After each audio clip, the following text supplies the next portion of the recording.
reducing someone's life to a moment. An ugly moment. And punishing them for it.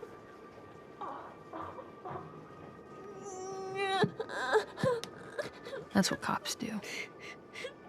It's actually what everyone does. It's what you would do to me if you didn't know me. Your reputation consists of everything that people know about you and is defined by the outliers, the absolute best and or worst things that has ever been attached to your name, while public perception more refers to how the people that see you currently view you. When my psychotic break started to come to an end in June, I felt a whirlwind of emotions, 3 of which relevant to this video being cringe, shame, and embarrassment. It led to me making a video in July of the same name. However, I look like a crackhead in that video, and it was very poorly executed, so I'm completely redoing it. Y'all know that feeling when you look back at something you said that was cringe, like when you were 12, and you start to die on the inside while you're trying to go to sleep? That was my life for the entire month of June, times 1,000. At least 600 people had witnessed what had happened. The level of shame and embarrassment was unfucking real. However, by the final few days of that month, I pretty much stopped caring completely, or at least nowhere near as much. I was at a food truck one night, and it was on the corner of the block that I was standing on, and diagonally across from that street is another food truck. So while I was standing there, I ended up seeing somebody at that other food truck who probably witnessed my spiral. And he wasn't just some random guy either. This was a guy that I was developing a good and somewhat close friendship with the previous year. I originally wanted to reach out to him when I first left Solitude, but I felt like I couldn't personally justify the effort. So I initially felt some kind of way because I hadn't seen or spoken to anybody outside of the small bubble that I was already communicating with. And by this point, everybody knew that I went to a psych ward with the possibility of being schizophrenic. Now, usually in the past, whenever I saw somebody that I wasn't trying to see, my heart would drop. But I noticed that in that moment when I spotted him, my heart didn't skip any beats. In fact, I actually didn't really care. I did feel something, and it made me more hyper aware of what was going on and made me think about what the people outside of that bubble probably thought of me. But in that moment, I realized that I just didn't really give a fuck about what anybody from my past thought of me. The reason being was that I thought about what his reaction to that whole event probably was, and I could pretty much just summarize it as my existence being too foreign to him. It made me realize he was never really the right friend to have around in the first place. We're very different people. Too different in most of the ways that actually mean something. And all that time apart helped me see that as well. So why would I be concerned about his opinion? Someone who will never enter my life again. Someone who I was never truly compatible with. The most eye-opening thing I realized that night was that he wasn't even replaceable because that implies that he was worth replacing to begin with. What reason was there to have him in my life? What did he do that was so special? There was no reason for me to actively try to rekindle something that was definitely gone and dead. We barely even did shit together. When I left Solitude, I had this short little phase where I wanted to reach out to everyone, especially because I'm horrible at saying goodbye. But pretty much everyone I knew already fit that same description. What did they do that was so special that they're even worth reaching out to, let alone replace? And I don't want to make it seem like I'm shitting on these people. The guy I'm referencing is a good dude. But I cut everybody off for a reason, and it's so interesting how many times I had to remind myself of that. So on the much smaller and more intimate scale, I don't really care about the opinions of people that I'm mostly incompatible with. Their perception of me is completely meaningless. Another interesting thing that I realized was that whenever I fantasized about the people that I would have in my future, they were vastly different than most of the people that I knew. And it made me think about how illogical it is that I cared so much about what these people's perception of me was, and yet I never actually imagined them when I was thinking of my ideal future. On a bigger scale, though, things are different. It's time to talk about the C word. It's one of the most stigmatized labels out there, and it discredits you as a human completely. And the thing about it is that no one knows if it means you're dangerous, completely nonsensical, or too socially unhinged. But that doesn't matter, because nobody wants to find out which one it actually is. Because regardless, it means you got screws missing. And it means you either lack humanity or don't deserve to have yours respected. At the time, it hurt me a lot to think that so many people likely thought I was crazy. I was so terrified at the thought of talking to someone who had a friend that saw what had happened and them saying, "Nah, don't talk to me, crazy," and then that person leaving. Or if I was to reach out to someone new on Instagram and I didn't get a response, I wouldn't know if that was because they simply just didn't care or because they were purposely trying to avoid me. Or the idea that I talk to someone and they respond back out of politeness, but I'd still be able to sense like a fear or a level of avoidance. It also didn't help that I tried apologizing to a few people and never got any real responses. on top of the people that had already blocked me. It felt weird to think that people I used to know and was legitimate friends with probably also shared the same sentiment of wanting to stay far the fuck away from me. I had connections in middle school that meant a lot to me that didn't pan out long before this event happened, and it just hurts so bad thinking about how they probably viewed me afterwards. I mean, now I don't give a fuck. They can suck my dick, but back then it hurt a lot. Now, despite all that, the only real heartbreaking thing about the whole situation to me at the time was the people that actually did try reaching out that probably didn't want anything to do with me anymore. That whole event just made me feel like a genuine pariah. I feel like nobody wanted to touch me with a 10-foot pole. As for whether or not that's actually accurate, I still don't know. To this day, I haven't opened any of my messages. Thinking about Rue at this time helped me a lot though, mainly because of that scene of her in the gym during the second episode. She's asked to recall a memory she had over the summer and keeps trying to skirt around it. Eventually she does end up picking a memory, but it's still entangled in something so much worse. The thing is that a lot of people already knew that she went to rehab that summer, so while she's standing there crying and stuttering, some snarky bitch comes in and says she probably has brain damage from the overdose. It just helped to think that Rue got past that, long past that, and is doing fine now, even though she will always have that drug addict label on her.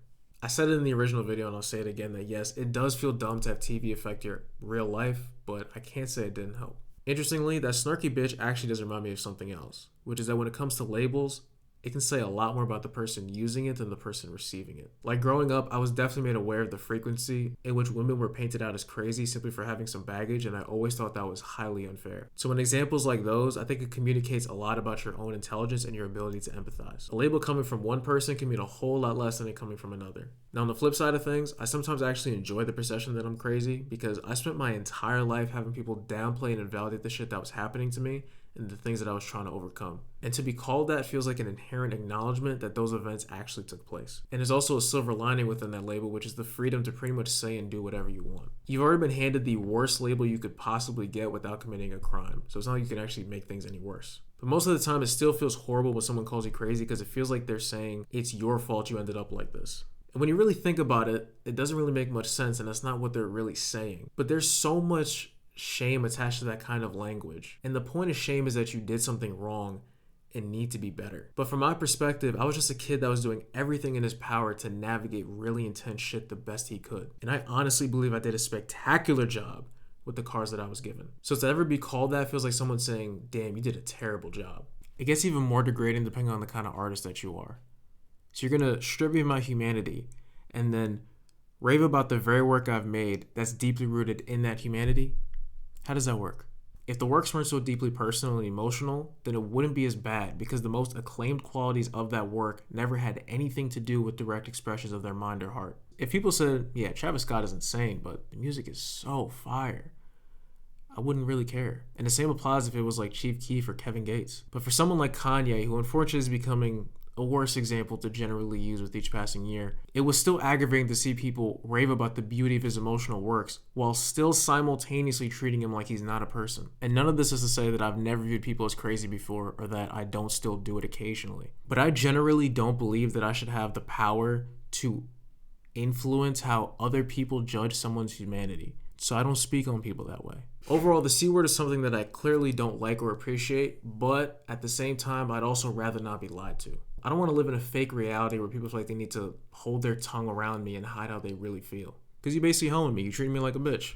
If you think I'm insane, I'd rather you not keep that a well-hidden secret, especially because I value the people that don't view me that way. Moving on to the biggest scale that there is, this whole topic becomes amplified to extremes once you become a public figure.